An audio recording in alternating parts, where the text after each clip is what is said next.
તો આપણે ચાર્જિંગની પ્રક્રિયા આપણે કેપેસિટરની જોઈ હતી. જે ચાર્જિંગની પ્રક્રિયામાં વાત એવી હતી કે ભાઈ એમાં બેટરી વિશે થોડુંક આપણે વિચાર કર્યો હતો, યાદ હોય તો, જે રિવિઝન કરીએ છીએ અત્યારે, જે આપણા માટે અત્યારે કેપેસિટરોના શ્રેણી અને સમાંતર જોડાણની આપણે ચર્ચા કરવાના છીએ, જેમાં ખૂબ જ ઉપયોગી છે.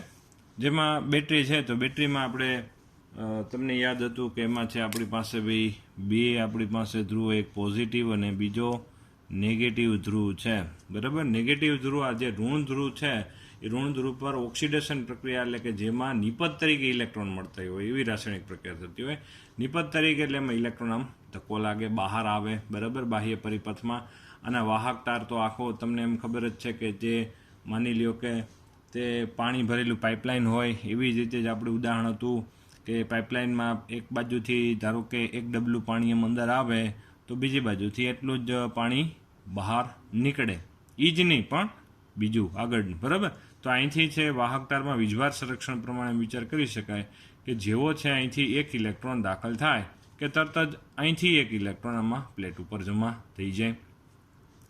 અહીંયા રિડક્શન પ્રક્રિયા થાય ધનધ્રુવ પર, કે જ્યાં પ્રક્રિયક તરીકે ઇલેક્ટ્રોનની જરૂર પડે, એટલે કે રાસાયણિક પ્રક્રિયામાં ઇલેક્ટ્રોનની જરૂરિયાત પડે, એટલે રાસાયણિક પ્રક્રિયાથી ઇલેક્ટ્રોનને બાહ્ય પરિપથમાં જ ખેંચશે, એટલે કે અહીંથી પાઇપલાઇનમાંથી એક ઇલેક્ટ્રોન ખેંચાઈ જાય, એટલે છેક આ વાહકમાંથી એક ઇલેક્ટ્રોન ખેંચાઈ જાય, જેથી એક અહીંયા ધન વીજભાર ખુલ્લો પડી જાય. આમનામ રાસાયણિક પ્રક્રિયા ચાલુ રહે તો અહીં બીજો ઇલેક્ટ્રોન આમ જાય, પાછો બીજો ઇલેક્ટ્રોન અહીંયા જમા થાય, પાછો એક ઇલેક્ટ્રોન આમ ખેંચાઈને અહીંયા આવી જાય. આમનામ જ્યાં સુધી આ સંપૂર્ણ વીજભાર આમાં જમા ન થાય ત્યાં સુધી આ પ્રક્રિયા ચાલુ રહે, અને એ એક ક્ષણમાં જ થઈ જાય હકીકતમાં. બીજા ક્ષણે તો શું થાય કે કેપેસિટર સંપૂર્ણ ચાર્જ થઈ જાય, એટલે એક ઇલેક્ટ્રોન જમા ન થાય. જમા ન થાય તો અહીંથી એક ઇલેક્ટ્રોન આવી ન શકે, તો રાસાયણિક પ્રક્રિયામાંથી એક ઇલેક્ટ્રોન છૂટો પડીને બાહ્ય વાહક તારમાં આવી ન શકે, એટલે રાસાયણિક પ્રક્રિયા જ બંધ થઈ જાય. આમ કેપેસિટરવાળો પરિપથ હોય જ્યાં ત્યાં એક જ ક્ષણમાં કેપેસિટર ચાર્જ થઈ જાય, અને બીજા ક્ષણે તો હકીકતમાં ત્યાં કોઈ પ્રવાહ પસાર થતો ન હોય, બરાબર. આ ઇલેક્ટ્રોનનો પ્રવાહ દર્શાવ્યો, રેવાજીક દર્શાવ્યો ત્યાંથી વિરુદ્ધ દિશામાં. આ કન્સેપ્ટ આપણે છે શ્રેણી જોડાણ, જે આપણી ટેક્સ્ટ બુકમાં છે ડાયરેક્ટ સીધી સમજૂતી આપેલી છે. એ સમજવા માટે આ વસ્તુ જે નોંધ સ્વરૂપે આપણે વિચાર કરી દઈએ હકીકતમાં, પણ એ આપણા માટે ખૂબ જ અગત્યની છે. ધારો કે 14મો ટોપિક છે કેપેસિટરોનું શ્રેણી જોડાણ.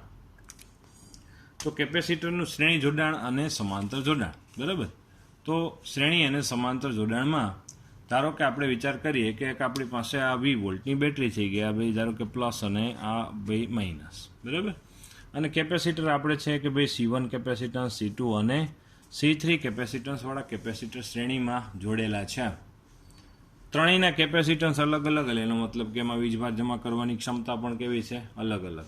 ધારો કે ઉદાહરણ તરીકે વાત છે, બહુ મગજમાં ન લઈ લેતા, પણ ઉદાહરણ તરીકે વાત એવી છે કે ભાઈ ધારો કે આની એક પ્લેટ ઉપર વધુમાં વધુ 25 ઇલેક્ટ્રોન જ જમા થઈ શકે.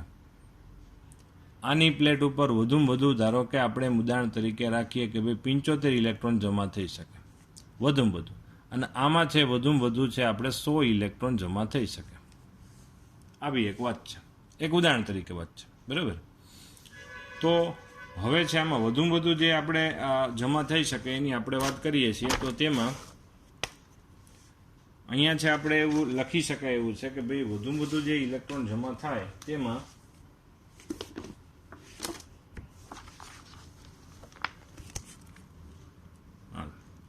તો અહીંયા છે તમને હવે સ્પષ્ટ દેખાશે કે ભાઈ ભાઈ 100 ઇલેક્ટ્રોન વધુમાં વધુ આમાં જમા થાય, આમાં 25 અને આમાં ધારો કે 75 વધુમાં વધુ જમા થાય.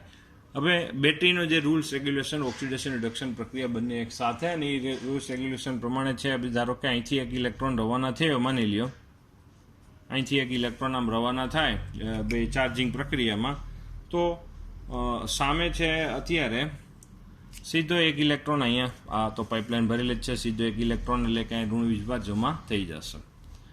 હવે અહીંયા રિડક્શન પ્રક્રિયાની ખાસ જરૂરિયાત હોવાથી, ઇલેક્ટ્રોનની ખાસ જરૂરિયાત હોવાથી સમગ્ર પરિપથમાંથી ઇલેક્ટ્રોન ખેંચાશે, એટલે અહીંથી ઇલેક્ટ્રોન આમ જશે, જેથી અહીંયા ઋણ વીજભાર ને અહીંયા એક ધન વીજભાર ખુલ્લો થઈ જશે. વચ્ચેથી પસાર નહીં થાય કેપેસિટર, કારણ કે તમને ખબર છે કે વચ્ચે અવાહક માધ્યમ છે અથવા તો શૂન્ય અવકાશ, એમ વિચારો. તો પાછો ઇલેક્ટ્રોન અહીંથી અહીંયા ખેંચાઈને અહીં આવી જશે, એટલે આ ઇલેક્ટ્રોન આ ઋણ વીજભારિત પ્લેટ થઈ જાય ને આ કેવી થઈ જાય, એનો ધન વીજભાર એક ખુલ્લો પડે. અહીંયા છે એક ઇલેક્ટ્રોન અહીંથી ખેંચાઈને બાહ્ય પરિપથમાં આવે અને અહીંથી એક ઇલેક્ટ્રોન અહીંયા મળી જાય, એટલે કે હકીકતમાં રિડક્શન પ્રક્રિયામાં ઇલેક્ટ્રોન અને મળી ગયો. અને અહીંયા એક ધન વીજભાર એનો ખુલ્લો પડી ગયો. હકીકતમાં છે બેટરીને પૂછવામાં આવે કે ભાઈ તમારે ત્યાંથી પ્રક્રિયાઓ રાસાયણિક પ્રક્રિયા થાય તો એમાં ઋણ ધ્રુવમાંથી કેટલા ઇલેક્ટ્રોન રવાના થયા, તો બેટરી એમ કહેશે કે ભાઈ અમારે એક ઇલેક્ટ્રોન અહીંયા નેગેટિવમાંથી ગયો છે. દરેક કેપેસિટરને પૂછવામાં આવે કે તમારી ઋણ પ્લેટ ઉપર કેટલા કેટલા ઇલેક્ટ્રોન જમા થયા, બધા એમ કે અમારી ઉપર એક ભાઈ એટલો ઇલેક્ટ્રોન જમા થયો, સામે એટલો ધન વીજભાર સામેની સપાટી ઉપર ખુલ્લો પડ્યો છે એવું કે. બીજો ઇલેક્ટ્રોન માની લ્યો કે રવાના થયો, તો પાછો અહીંયા બીજો ઇલેક્ટ્રોન, અહીંયા પાછું બધા એક એક ઇલેક્ટ્રોન આમ ખેંચાતા અહીંથી એક ઇલેક્ટ્રોન અહીંયા ગયો, અહીં ઋણ વીજભાર, અહીં ધન વીજભાર ખુલ્લો પડ્યો, અહીંથી આમ ગયો તો આ ધન વીજભાર ખુલ્લો પડ્યો, અહીંયા ઇલેક્ટ્રોન, અહીંથી એક આમ ઇલેક્ટ્રોન આવ્યો, એટલે ટૂંકમાં અહીંયા બે રાસાયણિક પ્રક્રિયા થઈ. આમનામ વિચાર કરો તો ભાઈ બધા ઉપર આમનામ પ્રક્રિયા વિચાર કરો તો બધા ઉપર એક એક સરખો વીજભાર આમ વિતરિત થતો જાય. એક તબક્કે એવો થાય કે આમાં 25 ઇલેક્ટ્રોન જમા થઈ ગયા, વાત એવી છે. આમાં કેટલા થઈ ગયા, ઉદાહરણ તરીકે 25 ઇલેક્ટ્રોન માની લો કે જમા થઈ ગયા.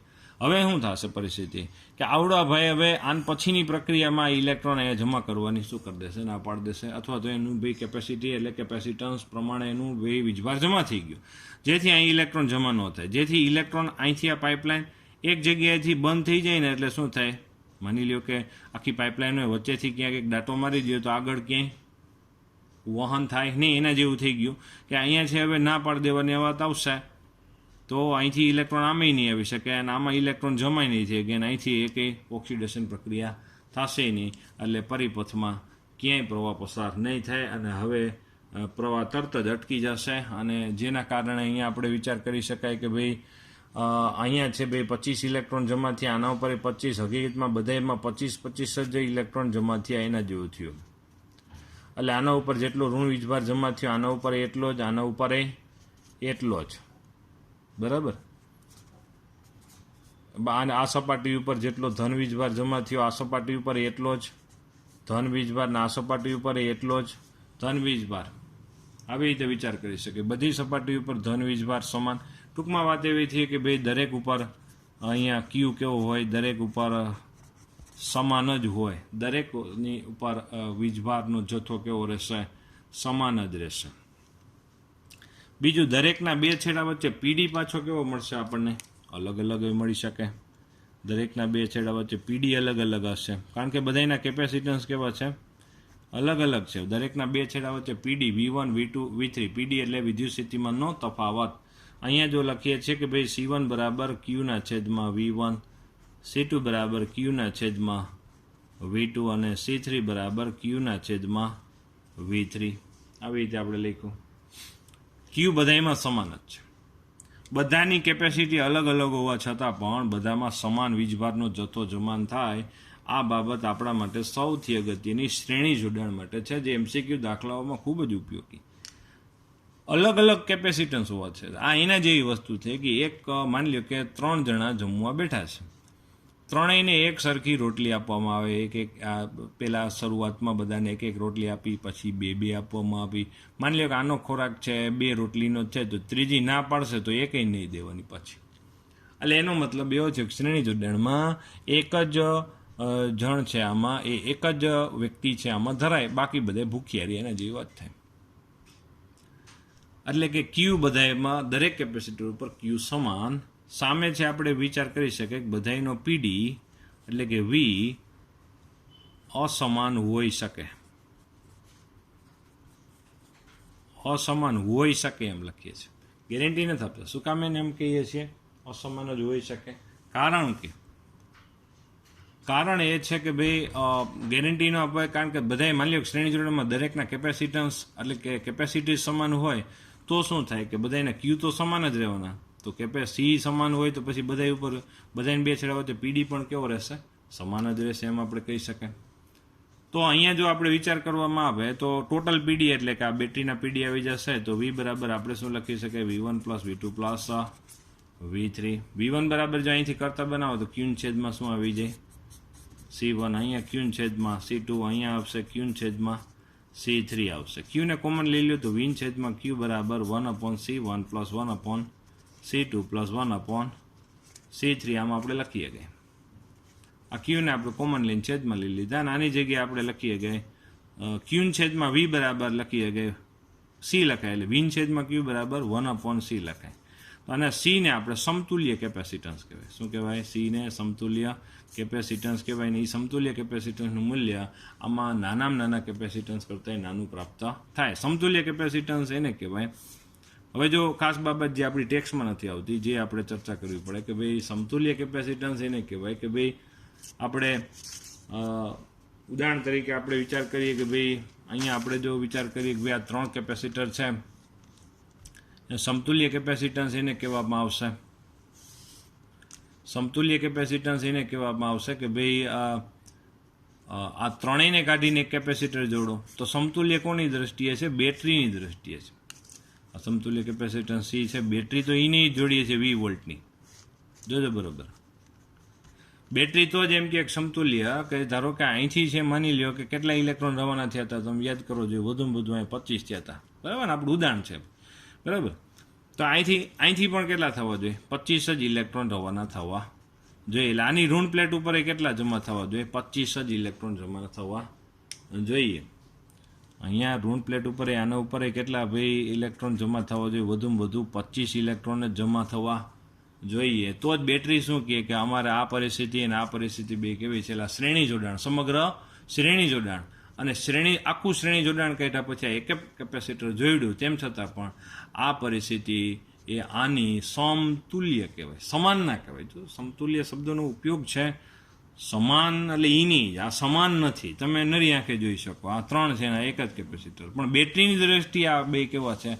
સમતુલ્ય છે. કારણ કે અહીંયા બે એના બે છેડા વચ્ચે પીડી પણ વી છે. તો અહીંયા આનું કેપેસિટન્સ સી બરાબર શું લખી શકાય? ક્યુના છેદમાં વી આપણે લખી શકાય.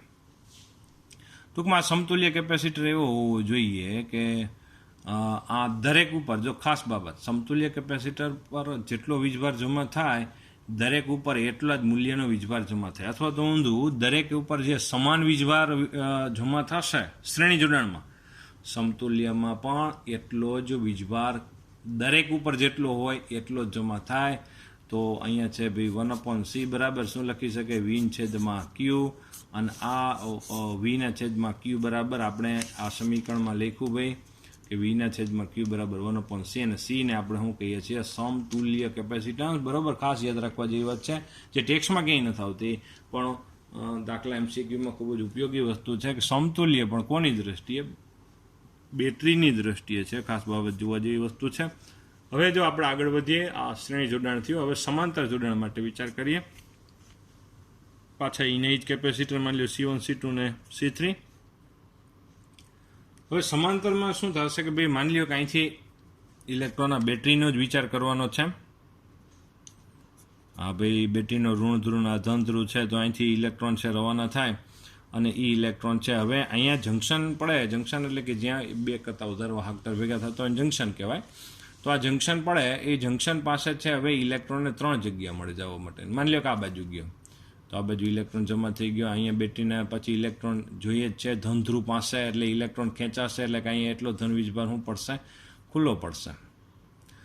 અહીંયા એક ઇલેક્ટ્રોન રવાના થયો, એક પાછો આવી ગયો. સામે આ એક જ કેપેસિટર પર એક જ ઇલેક્ટ્રોન જમા થયો. સામે બીજો ઇલેક્ટ્રોન રવાના થાય, માની લો અહીંયા જ જમા થઈ ગયો એમ સમજો. ઉદાહરણ તરીકે અહીંથી ઇલેક્ટ્રોન ખેંચાઈને અહીંયા આવી ગયો. બેટરીને કંઈ વાંધો નથી. બેટરીને વાંધો ક્યારે પડશે? કે માની લો કે બે એક જ પ્રક્રિયા થાય, માત્ર ઓક્સિડેશન અથવા તો રિડક્શન, તો બેટરી બેમાંથી એકેય પ્રક્રિયા નહીં કરે, બે પ્રક્રિયા બંધ જ કરી દેશે. એટલે બેટરી બંધ એટલે પ્રવાહ બંધ. અત્યારે પ્રવાહ ચાલુ છે, આમથી આમ ઇલેક્ટ્રોન જાય છે, બરાબર, આમથી આમ જઈ રહ્યા છે. પણ આ ક્યાં સુધી? માની લો કે આ C1 આપણે વાત હતી, આ C1 ને ભાઈ એની પ્લેટ ઉપર માની લો કે 100 ઇલેક્ટ્રોન જમા થઈ ગયા એમ હતા, તો 100 સુધી આ પ્રક્રિયા ચાલુ રહી. એટલે એનો મતલબ કે આને ભરપેટ ભોજન પ્રાપ્ત થઈ જાય. એટલે કે આના ઉપર માની લો કે ધન વીજભાર પર અહીંયા પ્લસ Q1 વીજભાર જમા થાય, તો આના ઉપર ઋણ પ્લેટ ઉપર માઇનસ Q1 જેટલો વીજભાર, અને ટૂંકમાં એને ભરપેટ ભોજન પ્રાપ્ત થઈ ગયું છે. એની પ્લેટ ઉપર એને જોતો તો એટલો ધન વીજભાર, ઋણ વીજભાર પ્રાપ્ત થઈ ગયો છે, ધરાઈ ગયો. એના જેવી વાત થઈ ગઈ. તો અહીંયા આપણે C1 બરાબર શું લખી શકાય? Q1 ના છેદમાં V. આવું શું કામે લખી શકાય? જો આની સામે આમાં Q સમાન ન પણ રહેશે, જ્યારે PD આમાં કેવો રહેશે? ક્યુ સમાન ન પણ રહેશે. જ્યારે વી આમાં દરેકના બે છેડા વચ્ચે પીડી તો સમાન જ રહેશે. શું કામે સમાન રહે? બધા સમાંતરમાં જો ધારો કે આ બે બિંદુ વચ્ચે જ જોડેલા છે, માની લો કે આ એ બિંદુ છે ને આ શું છે બી બિંદુ, બધા કેપેસિટર એ અને બી વચ્ચે જ જોડેલા છે એટલા માટે. હવે માની લો કે અહીંયા ઉદાહરણ તરીકે ફરીથી આગળ વધીએ છીએ. અહીંથી એક ઇલેક્ટ્રોન રવાના થયો, અહીં એક જમા થયો, પાછો આમ બીજો થયો, બીજો આમ જમા, એમ થઈને માની લો કે 100 ઇલેક્ટ્રોન થઈ ગયા, એ વાત આપણે પહોંચી હતી, બરાબર. 100 ઇલેક્ટ્રોન 101માં અહીંથી રવાના થાય ને જંકશન પડે તો ઉપર નહીં જઈ શકે, ઉપર સંપૂર્ણ વીજભાર જ થઈ ગયો છે. 101માં હવે ઇલેક્ટ્રોન અહીંયા જમા થશે, એટલે આને અહીંથી ઇલેક્ટ્રોન પાછો ખેંચાઈને આવી જાય. અહીંના જે વસ્તુ છે કે જમણવાર તમે ગોઠવો તો બધાને એક એક કરીને જમાડવાના, બધાને એક આરે નહીં. એક ધરાઈ જાય, પછી બીજો ધરાઈ જાય, પછી ત્રીજો ધરાઈ જાય, એના જેવી વાત છે.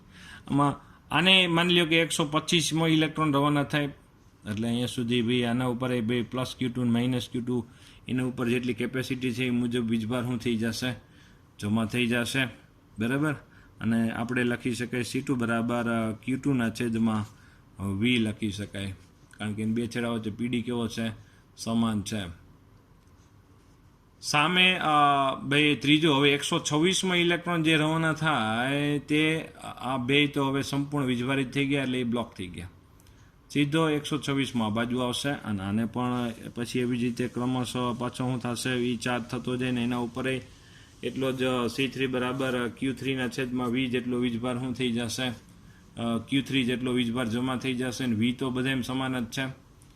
તો ત્રણેય ઉપર જમા થતો કુલ વીજભારનો જથ્થો કેટલો થાય, Q બરાબર Q1 plus Q2 plus Q3 થાય.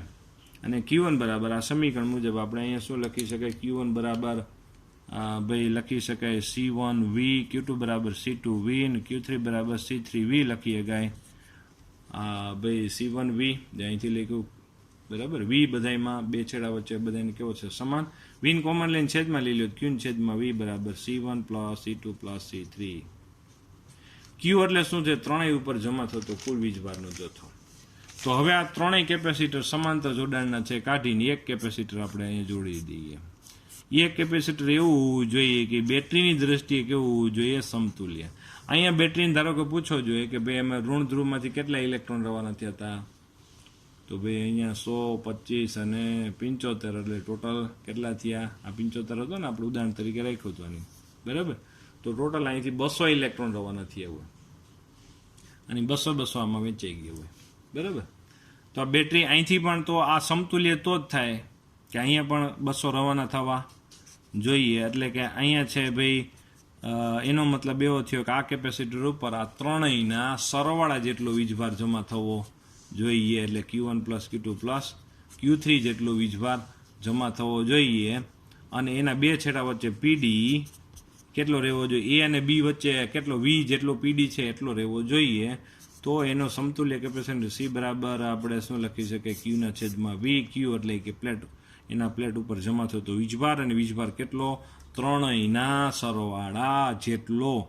તો બેટરી એમ કહેશે કે મારી દ્રષ્ટિએ આ સમાંતર જોડાણનું આ સમતુલ્ય કેપેસિટન્સ છે. આ કેવું કહેવાય, સમતુલ્ય. ત્રણેયને કાઢી આ મૂકો તો બેટરી એટલે કે પાવર સપ્લાય કે બાહ્ય પરિપથને કોઈ ફેર પડતો નથી. આને આપણે સમતુલ્ય કેપેસિટન્સ C બરાબર Q છેદમાં V લખીએ ગઈ.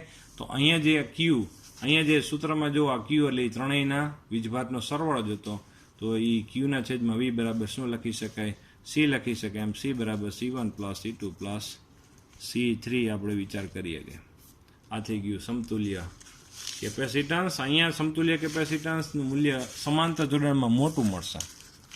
તમે છે ભાઈ આ જોઈને આપણે તમે એમ કહી શકો કે ભાઈ આપણા તમે થિયરી છે આની પહેલાં પણ અવરોધોનું શ્રેણી સમાંતર હતું એના જેવી જ વાત છે. આપણે જો અક્ષરશઃ જો રિવિઝન કરીએ તો આપણે અહીંયા છે ભાઈ અક્ષરશઃ કંઈક આવી રીતે જો વિચાર કરી શકાય એવું છે.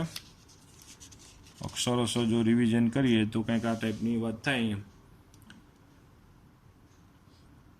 તો આવી રીતે આપણે પ્રશ્ન આમાં જે લખેલું છે એ મુજબ જ આપણે તૈયાર કરશું. ટેક્સ્ટબુક મુજબ આપણે આકૃતિમાં થોડો ચેન્જ કર્યો છે, પણ આ ચાલે એમ છે. આપણે લેસનમાં અને થિયરીમાં આમ જ કરશું. ટેક્સ્ટબુકમાંથી આજે ટોપિક નંબર 14 છે કેપેસિટરનું સંયોજન, એ આપણે જે મેં લખેલું છે એવી રીતે જ કરી નાખશું, જેથી ફાયદો એ થાય કે જો તમને આ તફાવત તરીકે પૂછાય તો પણ તમે છે આમાં લખી શકો, અને પ્રશ્ન સ્વરૂપે પૂછાય તો પણ તમે અસરકારક રીતે લખી શકો. જો આપણે આ બધી વસ્તુ હમણાં જે જોઈ તે જ વસ્તુ છે કે આ શ્રેણી જોડાણના સમાંતર જોડાણ શ્રેણીમાં બધા કેપેસિટર આવી રીતે શ્રેણીમાં જોડેલા છે. અને શ્રેણી જોડાણમાં ખાસ બાબત શું હતી કે દરેક ઉપર જમા થતો વીજ, ભલે બધાના કેપેસિટન્સ C1 C2 C3 અલગ અલગ હતા, તેમ છતાં પણ દરેક ઉપર જમા થતો વીજભાર સમાન હતો. અને સમાન કેટલો કે જેની ક્ષમતા ઓછામાં ઓછી હોય એના ઉપર જેટલો મહત્તમ વીજભાર જમા થઈ શકે એટલો જ બધા ઉપર જમા થશે. એટલે અહીંયા લખ્યું દરેક કેપેસિટર પર જમા થતો વીજભાર સમાન જ હોય, ગેરંટી આપેલી છે સમાન જ હોય. દરેકનો પીડી જુદો જુદો હોઈ શકે, દરેકના બે છેડા વચ્ચે પીડી જુદો જુદો V1 V2 V3 હોઈ શકે.